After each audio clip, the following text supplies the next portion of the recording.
Yes,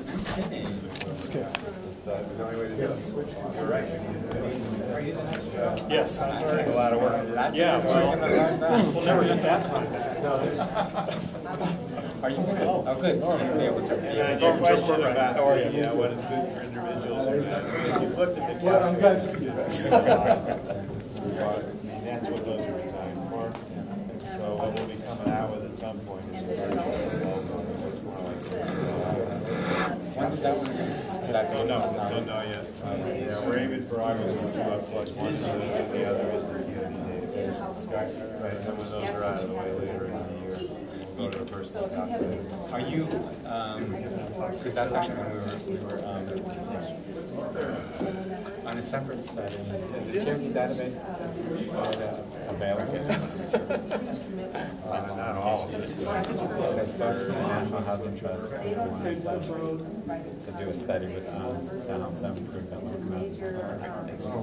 Let's talk about that.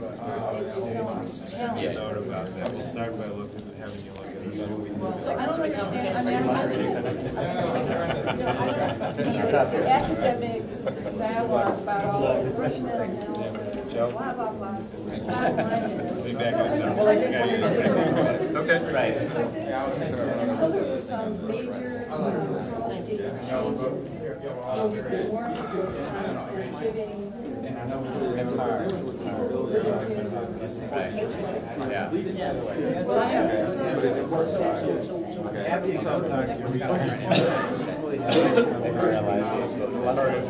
Slowest computer processing on the shop.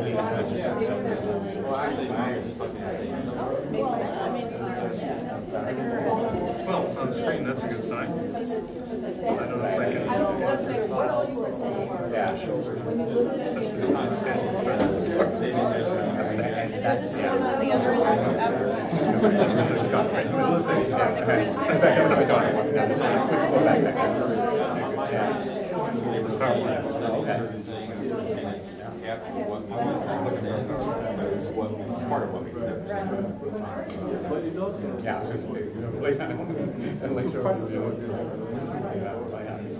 That's exactly it.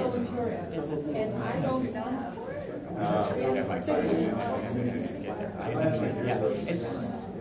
And we're not solving that problem. Second. And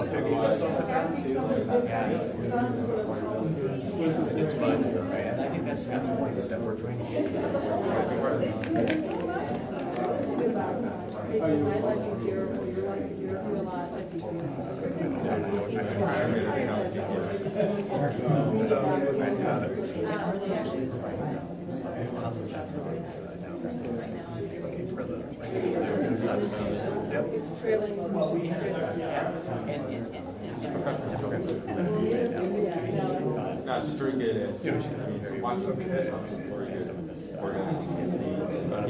Key aspects. You want to just say that? Well, yeah, sure. But I don't mind running it. Again, I have the old version of Microsoft Office, so I hope I open it and really got it down. I know.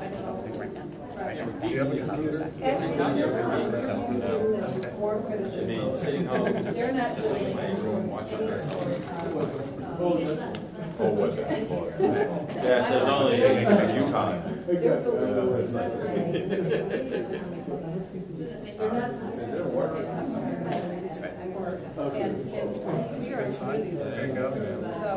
I don't know, for what it's worth. Yeah. I mean, I love coming to these conferences. The org is in but- our And how do I access it? It's on there or send it or produce it around tomorrow. Or it's on your card? Yeah, well, our main webpage, and then you can go to the how the housing affordability. So then what's your role? Regression analysis. It's all, Did you see the previous panel? Yeah. I need to get you a postcard. Sounded like Website. they might have the yes. Down here, Scott said. We do. End result is, yeah. she just took them. Absolutely.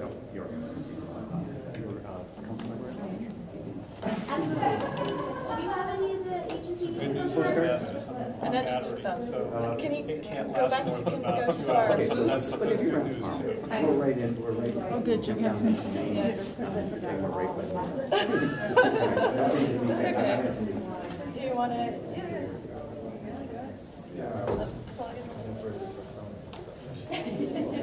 Ready to roll, Norman? Never had to ask the lawyer.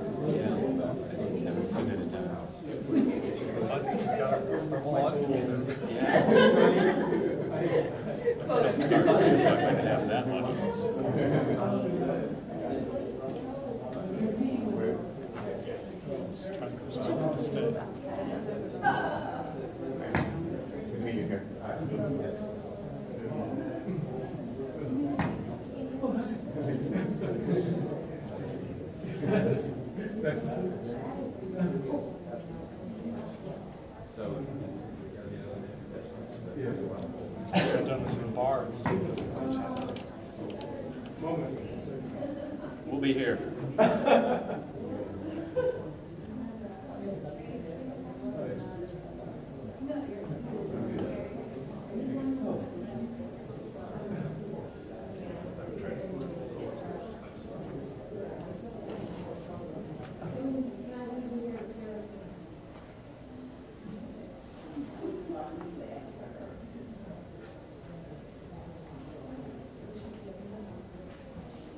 Just have everyone introduce themselves. I was having a presentation at a conference once.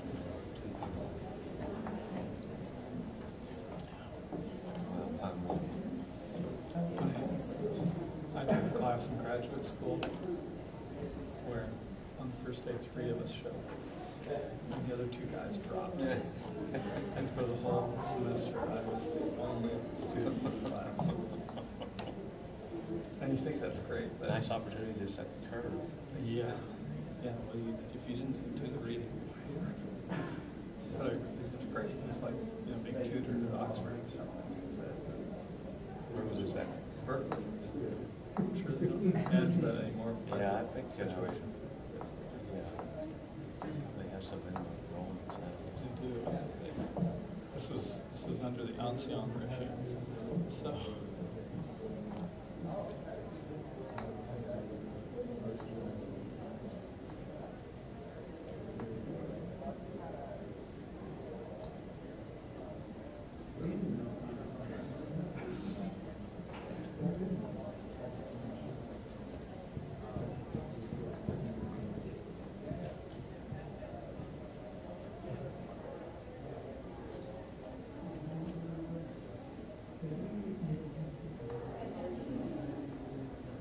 So I'm still working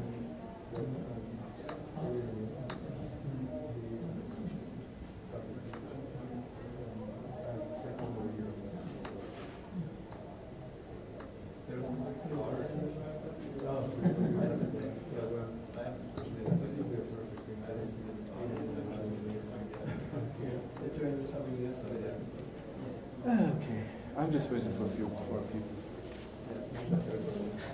And your bet is these people won't leave. It sounds like there are a bunch of people right through there. You have an armed guard at the door. Yes. They're not allowed.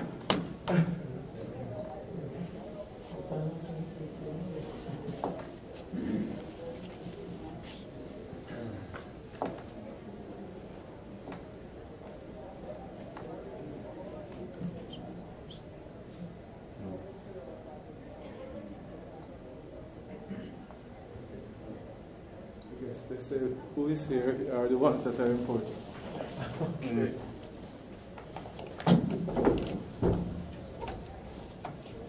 Well, okay, thank you for sticking around. It is late.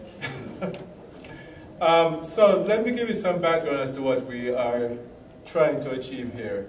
I think most of you might be familiar with the Texas Transportation Institute Mobility Study. That's the correct title. Sure. Right. And I also think that some of you are familiar with a report that was put out by the CEOs for cities. And it was basically a critique and a call asking for a rethinking of the mobility index, or pointing out how it could be redone to better reflect issues related to how the structure of cities. Last fall, John Norquist thought it would be a great idea to have the two proponents of these different viewpoints be at CNU to talk about these issues. And Joe and Tim were very gracious in accepting our invitation to be here. So I really would like to thank them firstly, before I start, for being here, for coming to have this discussion. So how we're going to proceed, Tim is going to give us an overview for about 5 minutes of the Texas Transportation Institute Mobility report, what it is, what's in it, etc. And then Joe is going to basically walk us through his critique. And then following that, Tim is going to have a rebuttal period. And then we're going to open it up for questions from the floor. So first, thank you again for coming. I'll turn it over to Tim. Sure. Tim Lomax with the Texas Transportation Institute. So we've been doing this study since 1982. The first version was a Texas-only report. We did it for the Texas Department of Transportation, and the goal is probably the only thing that has remained constant through these years. We want to try to take generally available data, technical information, and turn it into something that non-technical audiences can understand. The general public, decision makers at all levels. The idea being that we talk amongst ourselves with all sorts of technical detail, but that doesn't really help get our message about what the problems or solutions might be in transportation. So by my count, we've had at least 14 different major changes in methodology. This doesn't include expansions of the list of cities, of the urban areas that are in the study. The most recent major change was announced in January 2010, incorporated in the 2010 report, a partnership with a private data collection company called INRIX.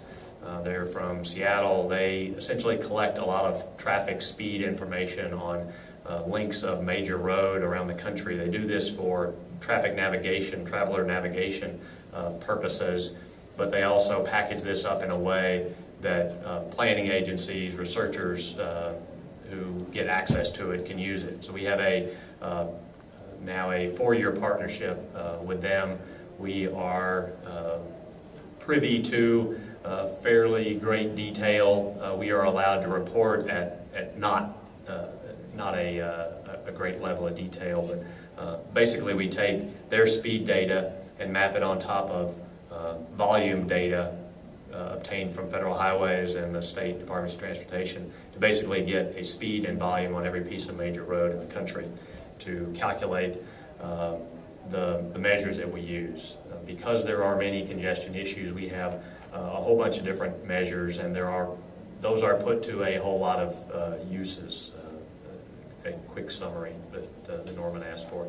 The national report does use common baselines, free flow speed, same value of time. We vary the value of fuel by the state averages, but basically because it's a national report and you have to make some simplifying assumptions if you're doing a report like that, there are some common baselines that in our suggestion to planning agencies, if you're doing your own study, you're looking at your own region, you can substitute in your own values. And that sort of goes to the last point, that what we try to do is use the report to demonstrate a whole bunch of these different measures and how you might use them not only for technical purposes, but for public information purposes. So with that, I can make this go away, and yours can pop up. That makes sense. Yeah, that should be it. How about that? That's it. Okay. I'll let you do that. Thanks. Thanks, Tim.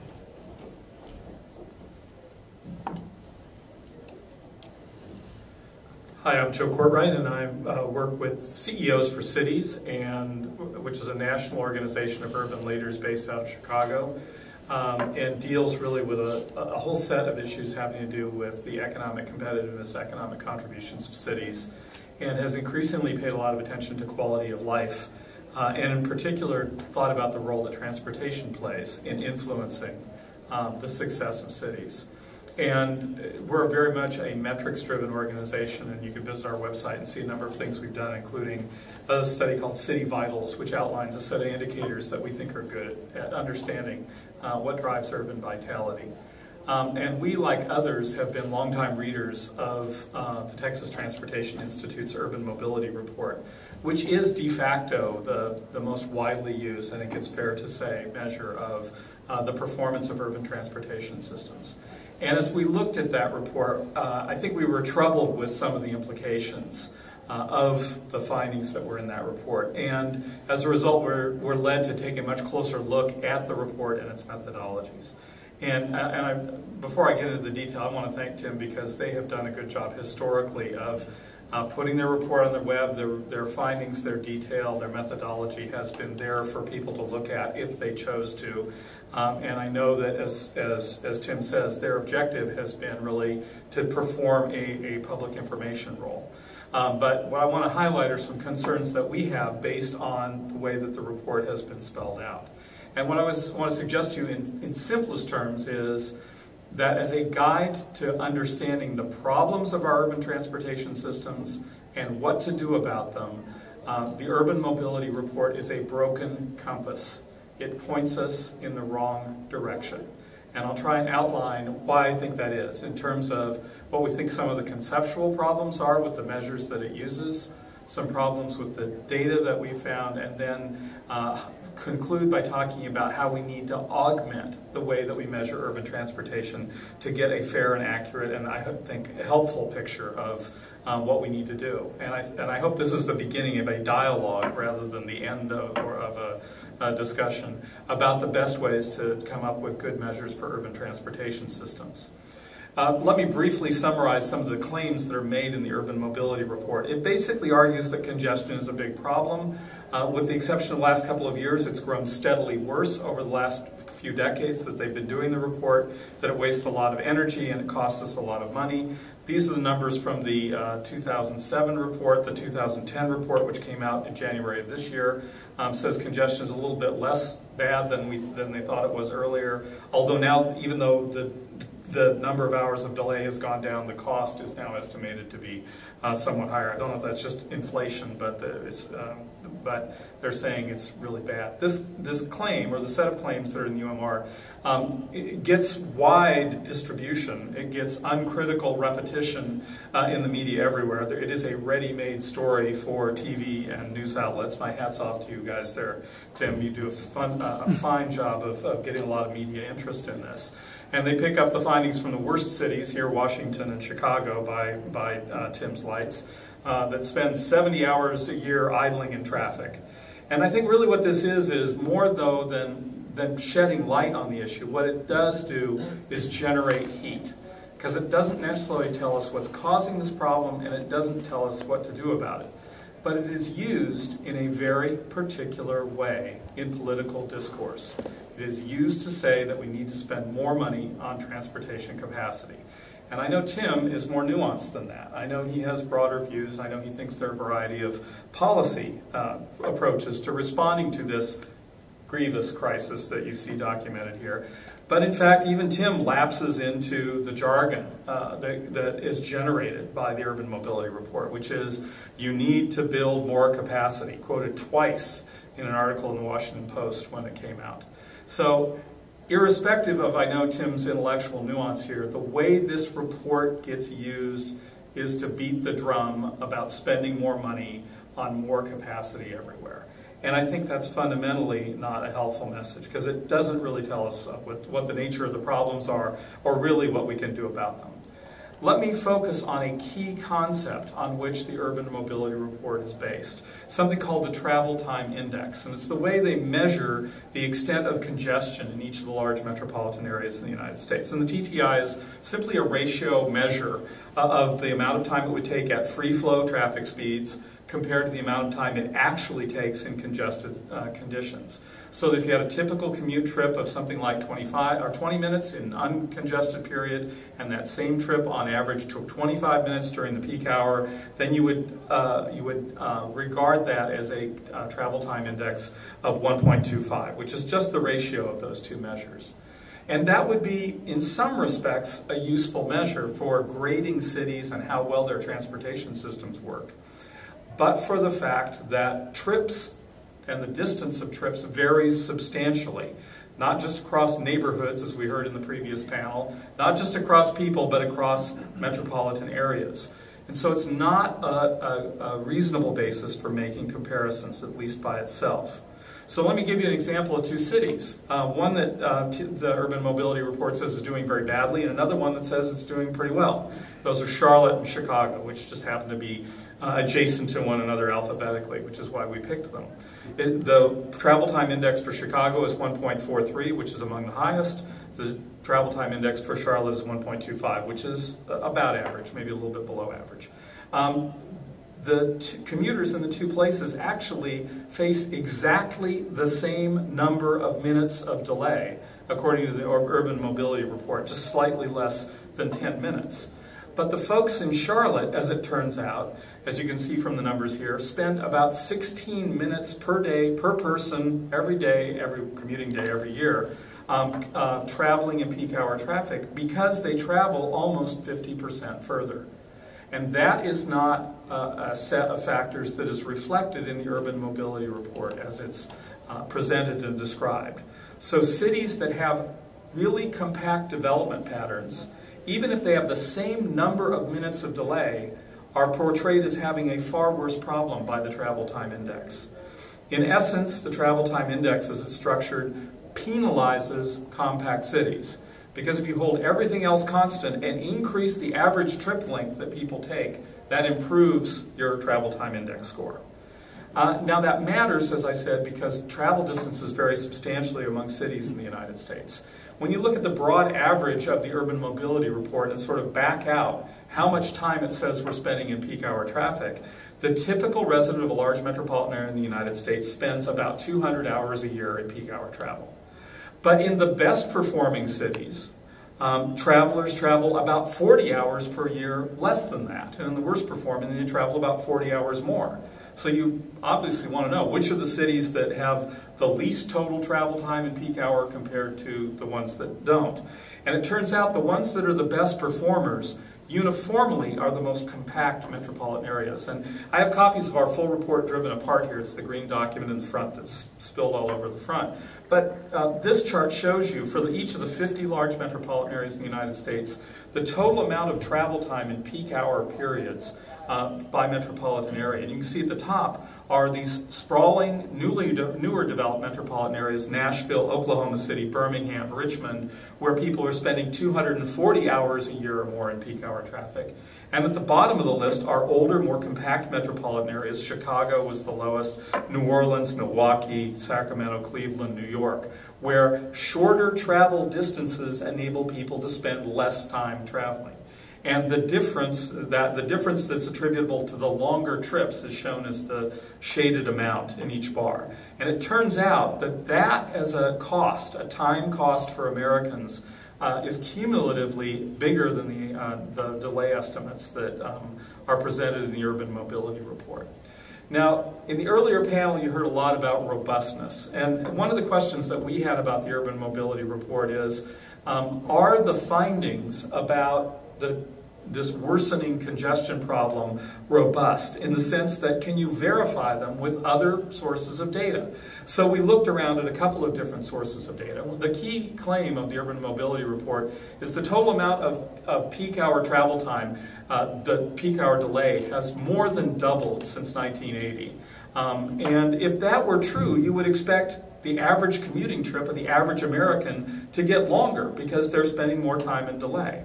But it turns out when you control for changes in trip distances, there's actually been no increase in travel time over the 20-year period, and we compared the Urban Mobility Report for the same years that the National Household Transportation Survey was done.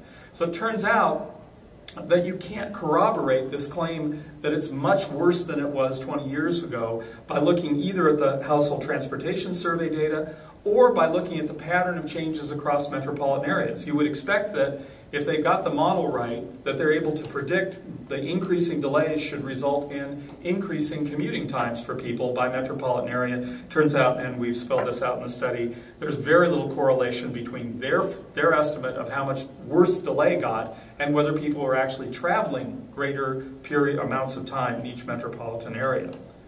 And then, as Tim mentioned, they've recently partnered with INRIX, but it's interesting when you compare their previous report, the 2007 report, with the INRIX data for the same year. And INRIX estimated a travel time index using the same methodology, the same definitions that Tim uses, and every single metropolitan area, with the exception of New York City, the INRIX estimate of the travel time index for that city was much lower, or conversely, the UMR's estimate of the travel time index was on average, about 70% higher. So we're not sure we can corroborate it that way either. The other thing I want to talk about in terms of data is the supposed fuel efficiency costs attributable to congestion. And I think this is a really widely repeated, widely believed story, that we waste a lot of gasoline because we're idling in traffic. The previous studies, and I haven't seen the reference for how this was done in the latest study, but all the previous studies cited a study that was done by a gentleman named Rouse working for the Department of Transportation. It was done in 1981. Now this was a difficult study to get a hold of because it's not on the internet, or it wasn't when we did our study. We were only able to get it on microfiche. Fortunately, we had somebody with a microfiche reader. We found that the original Rouse study was done for 1970s era General Motors cars that averaged about 14 miles per gallon. And the calculations were done on an HP programmable calculator, just to give you an idea of sort of the vintage of this data.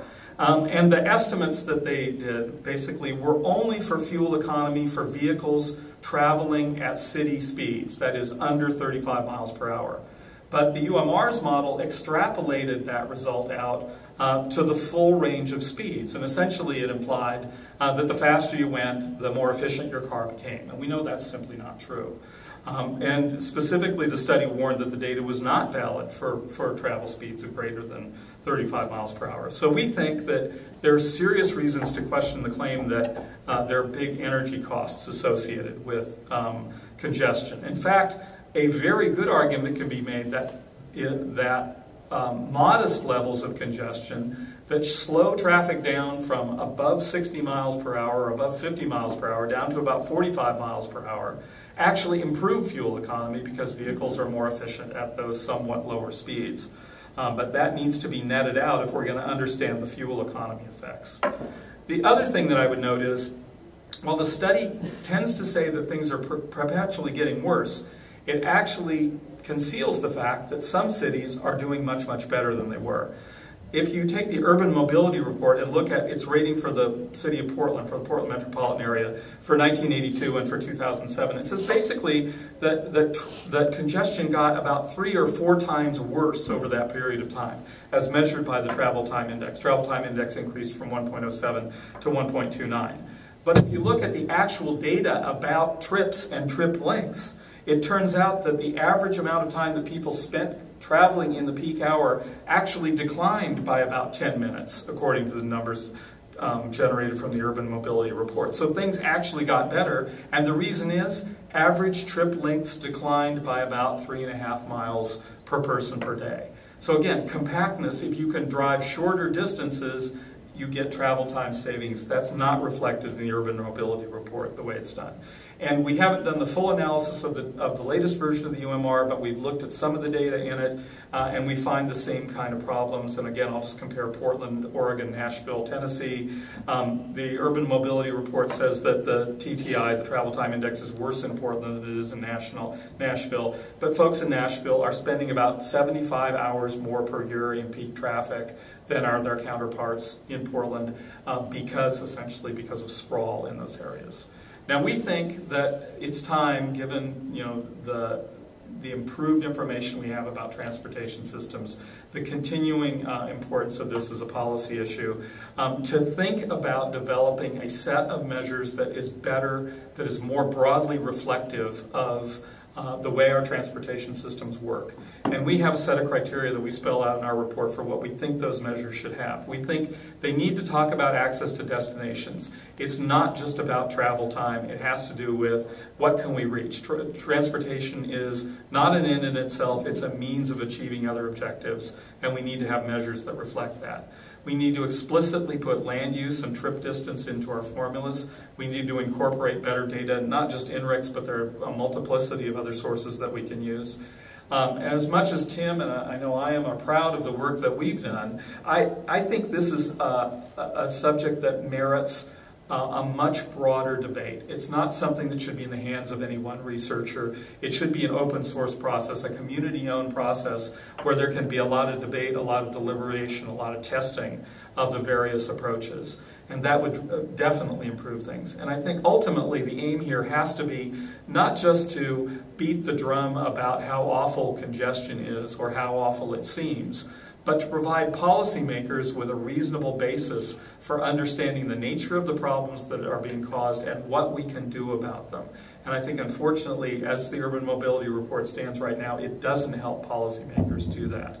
In conclusion, I think the key message of our research is that it isn't capacity expansion that is really the key here. It's the way we build our communities. And if we want to lessen the amount of time that Americans have to spend in peak hour traffic and incurring the time and energy bills that are associated with that, we should focus more on how we build our cities than how we build our roads.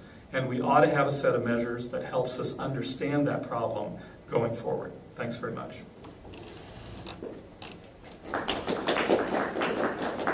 Do you have more? Yeah. Okay.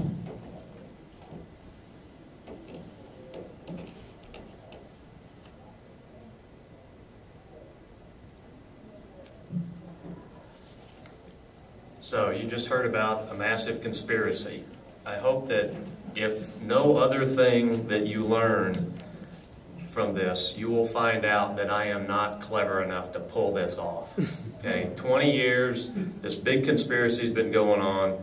I didn't even know about it. That's how bad it is. So, to sort of walk through some of the points of contention. The travel time index is our main measure. I went through the last several reports that we have and looked at the number of times we reference the travel time index, which again is a ratio of the travel time in the peak period to the travel time at free flow speed. So the 1.25 says it takes you 25% longer in the peak to get somewhere than the off-peak. And the measures that we talk about that are related to delay or extra travel time, the kinds of measures that I believe the CEOs for cities wants to have us be more prominent. You can see that starting in 1999, the first few years, it was about even. 2001, we referred to the TTI more often than we did delay. But starting in 2004, the TTI for our report pretty much disappears. We do still refer to it. I think it still has a use in corridor measures. It also has a use in just exactly what Dr. Courtwright showed at the very end of his. The progress of Portland can be measured in looking at the comparison and ranking between the travel time index and the delay measures. If we didn't have a travel time index, you wouldn't be able to show that dichotomy. Essentially, Portland's travel time index continues to go up. The ranking goes up, so they get closer to number one. This is a poll where you don't want to be number one. You don't want to be in the top 10. So Portland's travel time index continues to get worse ranked. Their delay per commuter, however, stops getting worse and in fact starts improving. What that says is that their trips, the individual miles that they have to go, they're doing that at slower speeds. But just as Dr. Courtwright suggested, the delay per commuter number is going down because they're going shorter distances. So we wouldn't be able to construct this comparison if we didn't have these two measures and understand what they're about. The writers for the Portland newspapers, the folks at Portland's planning agency, Metro, have met with us. We've talked to them. They understand this. They're comfortable with the notions that I just explained to you, and they're able to communicate that to the public. So the travel time index, the primary measure. The next one, do we ignore distance? Well, no. The delay measure incorporates distance specifically. Length times extra time times volume. Do we ignore land use? Do we only talk about highway solutions? This is a slide I've been using for way too long. People get, if you've seen me speak in the last 15 years, you've probably seen this slide. It does say build more capacity. That's more road, more transit capacity. And the reason is, if you live in an area with 1 million people, with 1 million more people over the next 15 or 20 years, put me down in the category of people who say you'll have to build more capacity. I don't think that we can just densify our urban areas with no more capacity if we're trying to add this huge number of people. I'm guilty of that. We also have, so we point to all these solutions, including, I'll note, accept some congestion. Is this the notion of a raving highway guy? I think when we look especially at the bigger urban areas, you certainly have to accept that it's going to take you more time to get around. And I always point out the y-axis component here, that the percentage are going to vary from city to city. That is, I think, the fundamentals of what we're doing in planning. Portland wants to be a very different city than I think Houston or Dallas wants to be. Now, if I were king, I might do something different, but we live in a democracy, and people are in charge of constructing those plans, and I think we have to recognize that not everybody's going to make the same choices. I think it's important that the public understand what the effect of those choices are, but I don't expect that they're all going to be the same choices. So poor fuel estimates, yes, absolutely, we're guilty of that. Exactly what Dr. Courtwright said. We took an old model and we've been torturing the hell out of it. The downside of trying to do something more sophisticated is, up until we got this INRIX data, we basically had one speed for an urban area. The MOVES model, that the new EPA model, requires much more detailed data. Now that we have data on individual pieces of road and every hour of the day, we're incorporating that metric. I fully expect our fuel estimates are going to go down. And again, we've been very open, very willing to change the numbers that we generate if we find a better way to do it. The bottom says, are we interested in new measures? We want to be a part of the conversation, absolutely. I think it's important that the conversation starts off with some common knowledge base, some common understanding of where we are and what we're doing. I think one of the other points that I didn't have a slide for was the NHTS survey data that shows the travel time the travel time to work isn't increasing, but our commuting numbers are increasing. Well, I think that's a reflection of the fact that 20 or 25% of the trips in the peak are work trips. The rest of them are not work trips. And if you think about what's been happening with commuting, people have been traveling lots more different places, congesting lots more roads. That's what makes our delay numbers go up. It's not the extra time for every individual, it's the extra time for the region. It's the more people that are being affected. So the NHTS is a user-based survey. Ours is more of a study of what's happening with the facilities that ultimately affect the users, but affect all the users, not just the folks going to work. I think that's pretty much what I wanted to chat about if we want to start a conversation.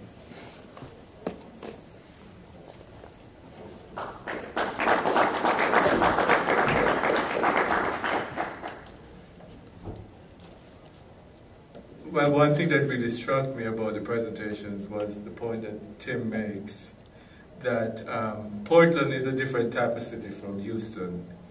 I guess the starting point of this discussion is, are we really giving people the information that they need to make the decision? And I would like to hear both of you on this. I mean, are we giving people the information we need? I think that's really what's the question here. You know, I wish I hadn't put Portland on the slide, because it makes it sound like it's because Portland wanted to be different. I think the key point I would make here is there's a significant piece of information that's left out of the Urban Mobility Report, and I'll pick the Portland-Nashville slide that I showed you at the end of my presentation. According to Tim's numbers, they have the same problem. I mean, not as measured by TTI, but total same number of hours of delay. And the travel time index is how they get the number of hours of delay. But in Nashville, folks spend 75 hours a year more traveling in the peak hour. Each person does. You won't find that number in the Urban Mobility Report. You can back it out of their numbers. Now, if you had an objective set of measures that reflected the performance of an urban transportation system, you'd say in Portland and Nashville, they have about the same amount of delay, if Tim's numbers are right. And folks in Nashville are ending up spending, on top of that, 75 hours a year more in traffic. Now, you may be right. They may want to choose to do that. But if we're presenting a report that purports to show how urban transportation systems function and how they compare to one another, it seems to me we ought to have both of those numbers in there. And that's why we posted on our website last August 2 papers, one dealing with sustainable performance measures to try to identify some sustainability components, and a total travel time concept paper. If you go to our website, look at that concept paper, you'll find substantially the same metric that Dr. Courtwright is talking about, but you'll also see some of the problems with the data and some of the variations from region to region in the percentage of travel that's included in the data set that we have right now. So we are trying to incorporate this metric. The problem is the data are not there yet to provide us with a comfort level. I think, you know, when I see a finding that Nashville and Birmingham and Oklahoma City have the worst traffic problems, and Chicago, New York, and Miami have the least traffic problems, you know, I got phone calls from the media in all of those places, and they had difficulty understanding what it was they were seeing, because I didn't match up with anything that their readers were telling them. I think that's you know, a component of this is a reality check. I certainly agree that we need to try to convince people of the effect of distance, of the effect of their solutions. I'm very much okay with that, and again, we're trying to incorporate this measure.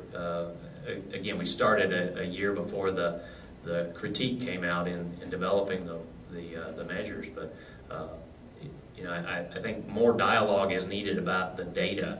For example, the comparison that Dr. Courtwright showed with INRIC's data, where all of the data points were on one side of the line. Well, that's true, but if you ask INRIC's, you know, figure out what it is they did, essentially every mile of freeway gets the same weight in the INRIC's calculation, because they didn't do this mapping of the volume and the speed. So a mile of freeway with 50,000 cars gets the same weight as a mile of freeway with 250,000 cars. Well, what do we suppose about a mile of freeway that's operating with 50,000 cars? It's probably not very congested. A mile with 250,000 cars, that's probably very congested. So in our weighting scheme, the 250,000 would get 5 times the weight of the 50,000. That would tend to push some of those points back down towards the line. Again, it's understanding the data, understanding the calculations behind the data, but I certainly agree that we need to do a good job of communicating the results to the public. Let's start here. First of all, just a question to confirm wasn't completely clear. The universe of your survey, the universe that you're talking about, is all trips in the region, not just car trips. or is it? The data set we have is road-based. So you're just looking it's at vehicular. and just looking at freeways and major and minor arterials. We don't go down to collectors and locals. Okay, and you're just looking at the movement of people in cars. Yes, sir. Okay. I guess my additional comment is that I think that there's, well, to some extent, you've talked past each other. I think the core, there's a core issue here which has something to do with the ability to relate these numbers to my human experience living in a particular city. And the experience of like the people the reporters hear from in the city who don't know about the average experience in their city, they know about their experience in the city. Yeah. And I wonder if adding up total hours of delay without thinking about sort of whose delay is that? And are in fact more and more people in the city experiencing less delay and a few people are experiencing a lot more? Maybe the core of what's misleading. As people do densify inner cities, more and more people are disappearing from your database, taking transit more, walking more, cycling Sure. more, and thus falling out of that universe in a way that becomes potentially really, that makes the sound bites very dangerous. But that would make the numbers go down too. Our commuter number is right. Everybody in the region. Your commuter number is everybody. Yeah. Okay. But I guess I'm curious about whether between you, as you put your heads together about this, there are ways to make these metrics a little bit more related to the actual human experience of the city. I think that really comes down to doing that at a region level. I think having an idea of what the trends are is important. That's sort of what we do.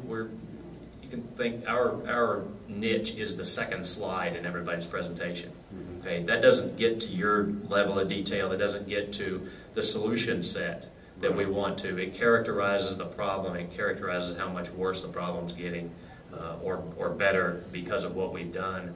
It is an element that you can use in the planning process. It's not the way you make decisions. And to my knowledge, nobody makes decisions based on our data. Just in terms of the soundbite, though, because a lot of your argument was actually about soundbite outcomes of technical work. That isn't you can't be entirely responsible for the soundbites that arise from the work. But I wonder how much better this whole debate would be if TTI, whenever you presented this data, presented for each city the average trip length very clearly so that people could see that factor when it how it interacts with the other things you're reporting. Because it is clearly a part of the story that a soundbite extraction is going to miss and create that kind of confusion. But it sounds to me like it's almost a presentation question more than a technical question. Average. So I value that idea. I'm wondering how we don't get that statistic also lumped into the vast milieu of average numbers. You know, the average trip length that I think you're asking for is sort of what's the average trip length inside the loop, outside the loop, outside the beltway. You know that. No, if you were comparing Nashville with Portland, it would say very clearly, wait a minute, Portland's got something going here. The metro areas have got the same population, but people in Portland are going way shorter distances. And I think you can. I mean, the people in Portland know that. Right. The people in Portland who read our report know that. I disagree. I mean, the transportation people in Portland probably know what the numbers are, but you wouldn't know it from reading your report because it's not in the report. And I think your point is exactly right. We should present both of those pieces of information. Earlier, you alluded to the fact, Tim, that you didn't think the trip data or the trip length data was as robust. It's an identity essentially. I mean, you can't estimate the hours of delay without knowing the trip length. So it's no more nor less robust. But the average trip length for an individual isn't in our data. You're right. I'm saying for a metropolitan area, which is what the gentleman was saying. And the other thing I'd say is, and again, I think your point is exactly right. How do we reconcile this with individual people's experiences? That's a very good point. It's one of the reasons why we went to the National Household Transportation Survey. And I'm a bit baffled by your claim, Tim, that congestion has gotten a lot worse, but after we adjust for trip distances, it doesn't show up in the length of time that people say it's taking to commute. If it's getting dramatic, 20% of the peak period drivers? yeah, but what you're saying is congestion is a really horrible problem, but it's not making the 20% of the peak period travelers travel time worse. You're saying It's because they're changing where they live and where they work. No, I think after it's we a control fairly for well-known phenomenon. But you're saying, okay, so even though it's many more hours, the total number of hours that have been lost to congestion have more than doubled in the last 20 years. We can't see any of it in the NHTS? That's because you're looking at individuals who make different trip decisions, individuals who change where they live and where they work. So those trip ends are moving around. Absolutely. Okay, but the fact that congestion is a different element, it's a facility-based element, it's what shows up as, you know, the congested roads are much longer. The areas of congestion are much greater. Yeah, I just don't, it's hard for me to reconcile the average number of hours of delay per person have doubled, and yet commute trips, which are the biggest single chunk of trips in the peak hour, haven't gotten any longer. I just can't reconcile those two. Gary. In all fairness, Sam had his hand up for half a second before me, so. Well, this has been an enlightening discussion for me because for years I've been using the TTI numbers to condemn the obsession with investment in this country in high-speed mobility, but I've been using them differently than the way the CEO for cities have been using them. So maybe you're right; they are both talking about each other. I haven't been comparing Nashville to Portland. I've been comparing, and when I go into an urban area, your data from 1982 to your data in 2009. And there the numbers are astonishing. Places like that are post-World War II development, like Colorado Springs and Oklahoma City and so on, the numbers are 400 or 500% increase in congestion compared to places like New York City, where maybe only 80%. So you can begin to make the case that, you know, the case that the CEO of cities are trying to make, which is the cities that have the older networks and the infrastructure and the transit are surviving better. So maybe a lot of this gets solved by changing the name of the report, because having listened to this, it's not an urban mobility report, it's a report on the rate of congestion increase for the cars on the roadways. And I think that's an important piece of data that we need if we use it right. But I also agree with the CEO of the cities that you know, other people, well, I never thought about the fact that somebody's going to take it and try to make a case for more and more money simply for highways as opposed and also, you know, anti-urbanism.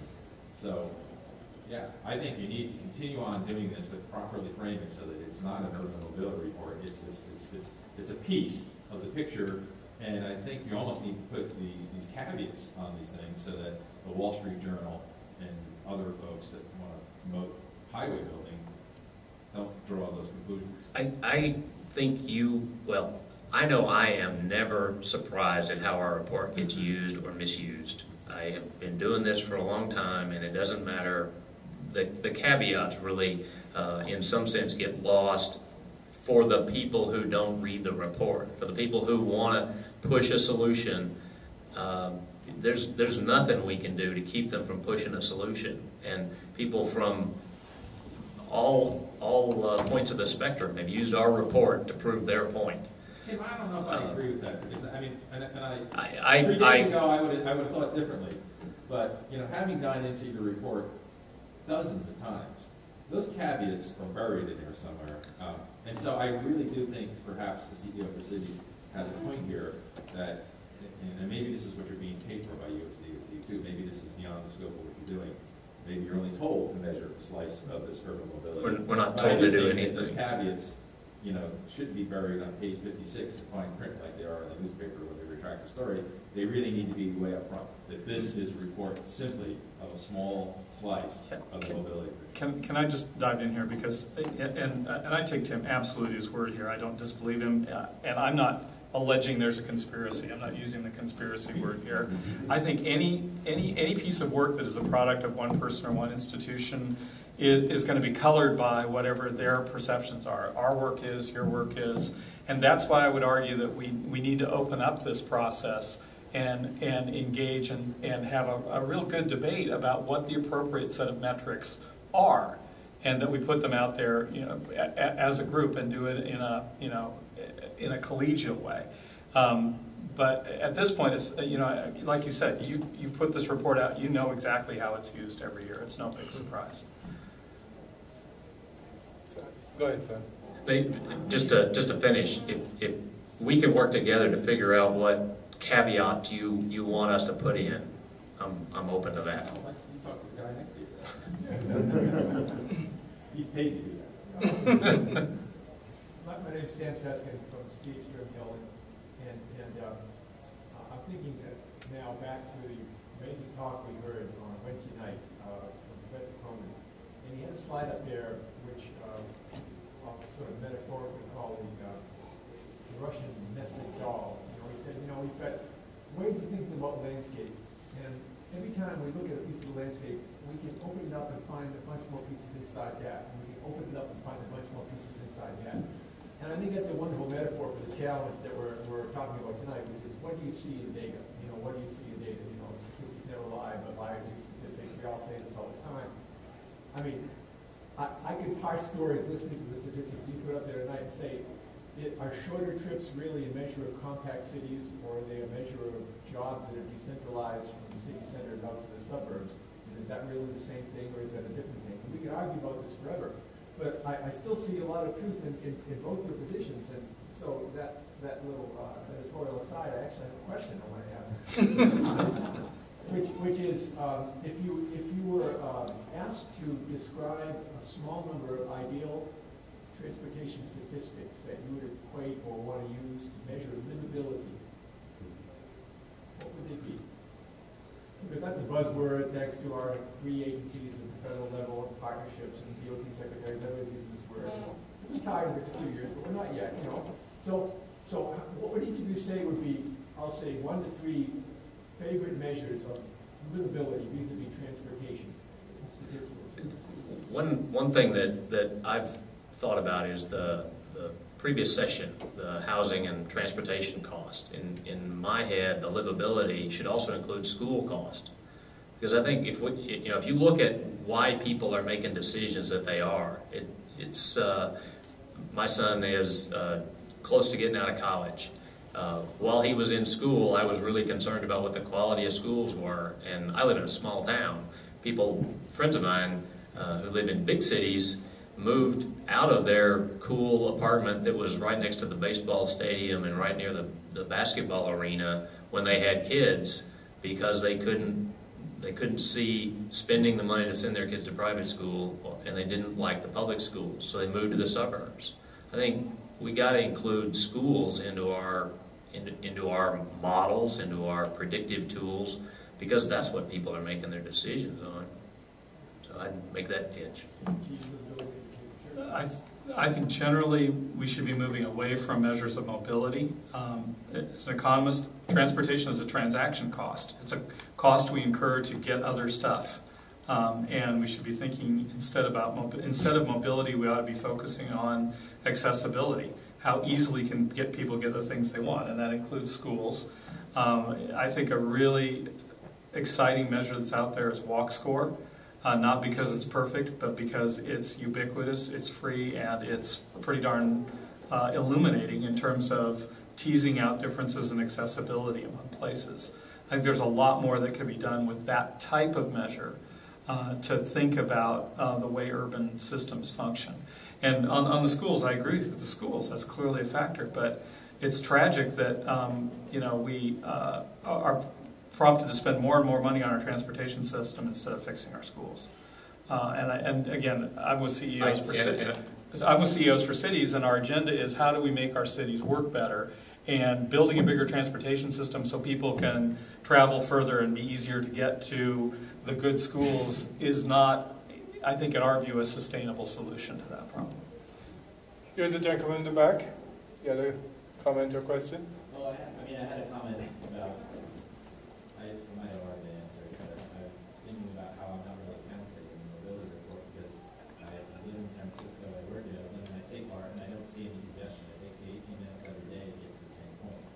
So I'm not sure how that fits in, but it just seems like something that should be taken into account. You know, these cities major cities with massive congestion, according to the indices, some people don't see it because they have alternatives. So. Absolutely, absolutely. And I think one of the things that we'd like to do is try to incorporate, if you look at the papers on our website, we're looking at a way to how do we incorporate the transit system, the performance of the transit system into that measurement system. How do we look at walk and bike and work at home trips that also do the same, have the same experience of at least some of them that they don't have congestion either. So I think that's some areas that, especially as we get better data sets, better data sources, we can look into. We as a profession. Yes, sir. I was just wondering if you could educate me a little bit more on TTI's history and where your funding comes from and sort of what your mission is. I guess I'm just curious why an agency in Texas, which is obviously a petroleum-oriented state, is making these very profound decisions and statistical analysis of our transportation system when we clearly demonstrated over the last 50 years that building more roads is not really solving our urban problems. Oh, okay, so let's be clear. I don't think that solving roads alone, building roads alone solves the problem, okay? Have you guys ever recommended not building roads? Absolutely. So where's your funding? Okay, so TTI is about 600 professional staff and students. We're a state agency of the state of Texas. We get 93% of our funding from contract research, combination of national research programs, studies with states, sponsored by states, metropolitan planning organizations. The Texas Department of Transportation is about half of our funding in probably 150 different research efforts on any given year from those other sources. We don't do many grants. We have a lot of contracts. People who a grant in my academic world, a grant pays me to think about stuff and maybe tell somebody a contract is here's what I promised to do, and here's the deliverables, and here's the. So these are private people paying you money to do studies? We have very little private money. We do some private testing. So who's paying you to do these studies? Trinity Industries pays us to develop roadside safety equipment to keep people from killing themselves. Pavement manufacturers in South America pay us to develop quicker, cheaper pavement mixes. Sure, yeah. The University Transportation Center for Mobility is one of the many university centers that are funded in the transportation legislation.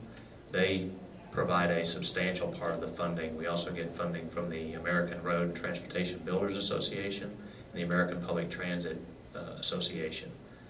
They also contribute money. TTI does work in a range of different specialties. Our piece is pretty small. You mentioned DOT funding earlier. What percentage of that is your total funding? US DOT? Yeah. Probably 10%. Keep in mind, I'm about 3 levels down in the organization, and on some level, I really don't care what everybody else does, so I don't know those statistics, but I think our US DOT funding is relatively small. But not for the urban mobility report, right? We don't get any money from US DOT for the urban mobility report. Not correct. Well, okay, yeah, the University Transportation Center gets money from US DOT, yeah. I mean, but isn't but isn't US DOT is told. the urban mobility report paid for the federal transportation funds in your overall program of 600 people? Say that again. I'm surmising that a much higher percentage of the actual urban mobility report is being paid for by federal transportation funds than the entire TTI program of 600 people. Are you counting the money that USDOT is told to give to the University Transportation Center for Mobility, and then they give us a little? I mean, we are one of 15 projects within their program. You're counting that as federal? Yeah. Okay. Because it's, we're not working for the feds in that case, and that's what I thought your question was. I'm just going to say, full disclosure, CEO is a membership organization of a couple of dozen large cities around the country and is funded by foundations, and our particular project was funded by the Rockefeller Foundation. Let's take the two last comments. I really want to just pick up on what Jeff Wood said about feeling excluded from the whole scope of the mobility study. And I think that any tension between much of the tension between TTI and the whole sort of urbanist world, much of that might be drained out by calling it something like the urban traffic or urban congestion report, if that's what it really is. Because when it's called the urban mobility report, you appear to be claiming to know about all the mobility in cities, and yet you seem to be talking mostly about traffic. And that seems, I think, to be, when it comes to the optics of TTI, that, and engaging a lot with urbanists and various kinds of people who are mostly focused on on sustainable urbanism and walkable, bikeable spaces, that's how you get the reputation of being only interested in cars. And of course, it's the nature of the way the newspapers pick up on that and talk about congestion as though congestion were the story of urban mobility. But we know it's not, and so I think there's an optical problem with just the name. Or else with, as you said, finding a way to expand the scope so that it's really about that. That is in many ways the sort of real problem here, as near as I can. Fair enough. Yeah, I just want to make a general comment. I'm actually on the UTCM board. They reviews things that come in. The way TTI generally works, TTI started off as a group of faculty members in civil engineering at Texas A&M that branched off and became full-time researchers. And they compete for branch just like academics do. And in fact, we on the academic side often grumble because TTI can put together stronger and better teams than we can, and it blows out of the water on proposals. I mean, they're competing at a legitimate academic level. Now, on the UTCM side, where money for this comes from, Tim keeps winning money for this because he keeps putting in really good proposals that say we're going to refine this and include better detailed data that better accurately captures what's going on in the transportation system. And performance measures in general, I mean, I feel like a lot of the CNU, TTI, bumping heads here is about what performance measures do.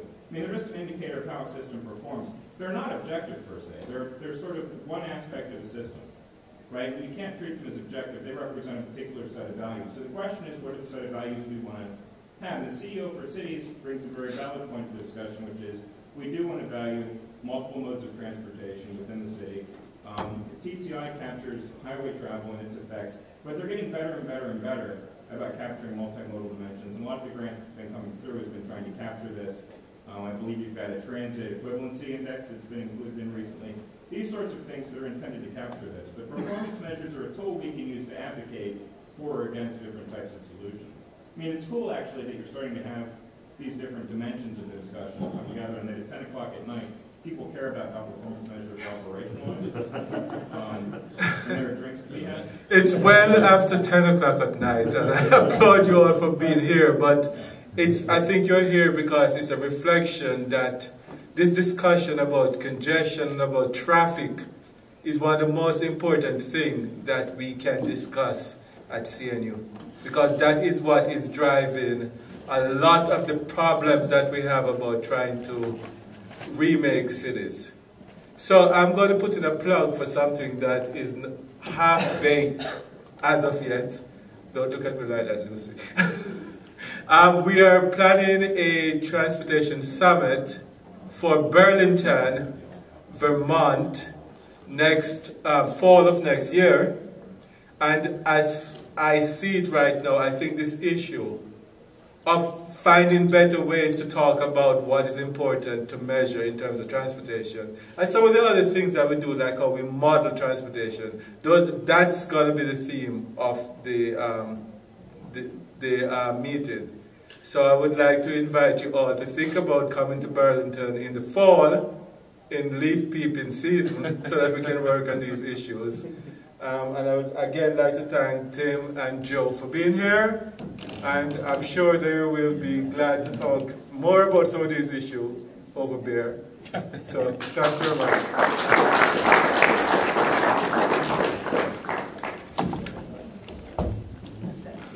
Okay, thank you guys.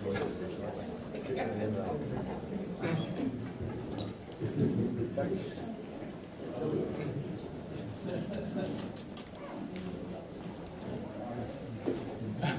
Oh, if anybody wants one, I have copies of the Driven Apart report here in the front. Please don't make me take them back with me.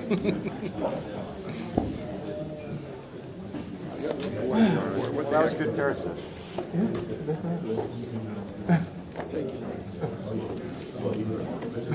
Interesting. I knew it instantly, right? Yeah. Actually, I know you did.